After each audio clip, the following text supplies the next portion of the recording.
రాష్ట్ర విభజన జరిగిన తర్వాత ఇటు తెలంగాణ రాష్ట్రం కానీ ఇటు ఆంధ్రప్రదేశ్ కానీ ఈ నంది అవార్డ్స్ కానీ ఇప్పుడు పెట్టిన గద్దర్ అవార్డ్స్ అని పెట్టారు. ఈ అవార్డ్స్ అప్పటి నుంచి ఇవ్వటం మానేశారు. అది ఎందుకంటే ప్రతి వ్యక్తి కూడా ప్రభుత్వం దగ్గర నుంచి ఒక అవార్డు రావాలి, ఆ అవార్డు అందుకోవాలి, అది మన ఇంట్లో పెట్టుకోవాలి ఆ అవార్డుని అని చెప్పి అందరూ సంతోషపడతాం. డబ్బుల గురించి కాదు, ఇందులో ఒక గౌరవం. సరే, ఇది లేక చాలామంది ఇబ్బంది పడుతున్నామండి, ప్రతి సంవత్సరం మీరు ఇవ్వాలండి అని చెప్పి ఈ 10 సంవత్సరాలుగా చీఫ్ మినిస్టర్ గారిని అందరినీ కూడా రిక్వెస్ట్ చేసాం. అందరూ నిజమేనండి, ఇద్దామండి, చేద్దామండి అన్నారు తప్ప ఎవరు చేయలే.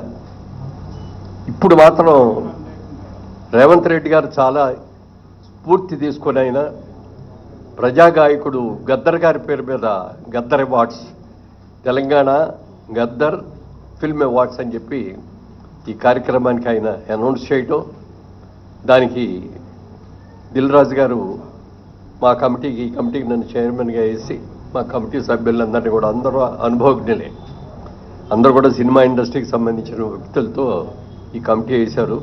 అందరూ కూడా చక్కగా డిస్కస్ చేస్తున్నాం. అందరూ కలిసి ఏకాభిప్రాయమే, ఇందులో డిఫరెన్స్ ఆఫ్ ఒపీనియన్ రావటం కానీ లేకుండా ఏకాభిప్రాయంతో ఈ జడ్జిమెంట్ జరిగింది.